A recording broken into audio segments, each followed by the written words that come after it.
तर नमस्कार मित्रांनो, आपल्या सर्वांचं हिंद केसरी बकासूर अपडेट या चॅनलवरती स्वागत आहे। तर आपल्या सर्वांचा लाडका दशम हिंद केसरी बकासूर बुरकवडी या मैदानामध्ये दाखल झालेला आहे। तर विचारूया दादांना आजचं नियोजन कसं असणार आहे। नमस्कार दादा, किती वाजता निघाले होते? 4 वाजता निघालो आणि इथं किती वाजता पोहोचले?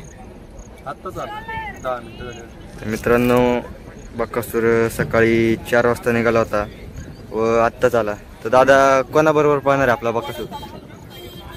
दादा पक्ष तर मित्रांनो, स्वर्गीय पंढरीशेठ फडके विगर पनवेल दादा सरकार यांचा पक्ष, त्याच्याबरोबर आपल्याला बकासूर पळताना दिसणार आहे।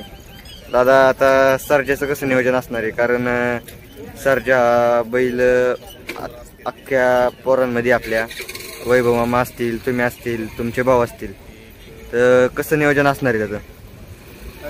बैल फक्त बिनजोडला मैदानात नाही जास्त। त्या दिवशी कालच्याच बाईटमध्ये मामाने सांगितलं की बिनजोडचा बादशाह म्हणून त्याला ओळखलं जातं आणि बिनजोडला त्याचं खूप स्टार आहे, त्याबद्दल काय सांगसान? नाही, बिनजोडला पळतो तो, पाऊस काळातच पळतो फक्त बैल, जरा उन्हाच्या त्रासामुळे बैल जरा जेवतो।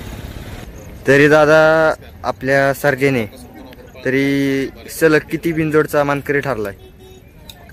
2 महिन्यात 45 बिनजोड केले होते त्यांनी, न कोणती बिनजोड पडतात, सलग 45 बिन। तर मित्रांनो, सर्जा नक्की कोणाचा, तर हे कोणाला माहीत नव्हतं।